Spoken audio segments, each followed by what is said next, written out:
சந்திரபாபு அவர்கள் பல படம் எடுத்து தோல்வி அடைஞ்சதுனால அவருடைய வாழ்க்கையே கஷ்ட ஜீவனத்தில் ஆயிடுச்சு. அந்த அளவுக்கு. ஏன்னா ஆடம்பரத்தில் எல்லா செலவும் பண்ணியாச்சு.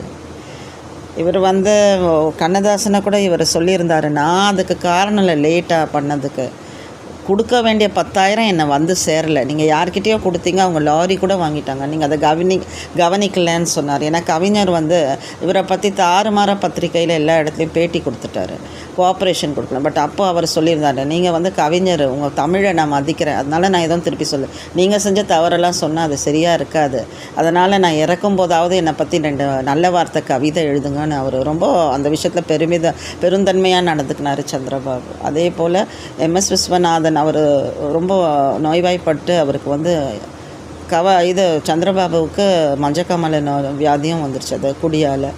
அப்போ அவர் ஒரு நேரம் வந்துடுச்சுன்னு அவருக்கு தெரிஞ்சிருச்சு. அதனால் அவர் பல வாய்ப்பு கொடுத்தா கூட ஒரு படத்தில் மனோரமாவோட டான்ஸ் பண்ண வைக்கும்போது ஒரு கடைசி அந்த காலகட்டத்தில் அவரால் நடனமே ஆட முடியல. ரப்பர் போல் வளைஞ்சு அப்படி ஒரு ஃப்ளெக்சிபிள் டான்ஸ் ஆடினவருக்கு எடுத்து பண்ண முடியல, அதை ரோலை பண்ண. ஏன்னா அது அந்த கெட்ட பழக்கங்க அவர் உடம்பை ஃபுல்லாக அது பாழாயிடுச்சு. உடம்பு வாழ்க்கையில் தோல்வி, படத்தில் தோல்வி, தட்டுங்கள் திறக்கப்படும் படத்துலையும் தோல்வி, இவ்வளவும் அவர் பின்னடைஞ்சிட்டார் வாழ்க்கையில், ஃபைனான்ஸை பொறுத்த வரைக்கும்.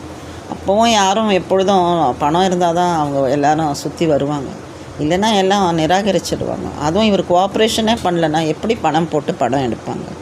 அவங்க மேலேயும் ஒன்றும் தப்பு சொல்ல முடியாது. ஏன்னா இவர் இப்போ இன்றைக்கி ரஜினிகாந்த் சூப்பர் ஸ்டாராக இருக்கிறாருன்னா அவர் எப்படி நடந்துக்கிறாரு, ப்ரொடியூசர்கிட்ட எப்படி அவர் பணிவாக இருக்கிறாரு, எப்படி அவங்க பணம் நஷ்டமாகக்கூடாது, நஷ்டமானாலும் அதை திருப்பி கொடுத்துட்றாரு. அந்த குணம் யாருக்கு வரும்? அந்த குணம் தான் இப்போ சூப்பர் ஸ்டார் ஆக்கியிருக்கு. அந்த பணிவு, அந்த மற்றவருடைய பணம் போட்டிருக்காங்க, அது நல்லா வரணும்னு அந்த குணம் வேணும். இதில் தான் இவர் தவறிட்டார். இல்லைன்னா இவருக்கு இருந்த டேலண்ட்டுக்கு, அந்த காலத்தில் யார் இத்தனை டேலண்ட் வச்சுருந்தவங்க? நிறைய நடிகர்கள் இருந்தாங்க. ஆனால் நம்ம தமிழ் பட உலகத்தில் அப்படி இருந்தாங்க நடிகர்கள். அதில் ஒருத்தர் சந்திரபாபு. அந்த இசை இன்றைக்கும் நீங்கள் கேட்டுட்டு இருக்கலாம், அந்த பாட்டு கேட்டுகிட்டே இருக்கலாம். குங்குமப்பூவே கொஞ்சம் புறாவே அந்த பாட்டு. அதுக்கப்புறம் பிறக்கும் போதும் அழுகின்றான் இறக்கும். அப்போ அந்த குரலில் ஒரு தழுதழுப்பு இருக்கும். புத்தியுள்ள மனிதனெல்லாம் வெற்றி காண்பதில்லை, வெற்றி கொண்ட மனிதனெல்லாம் புத்திசாலி இல்லைன்னு அந்த பாட்டு. அதுக்கப்புறம்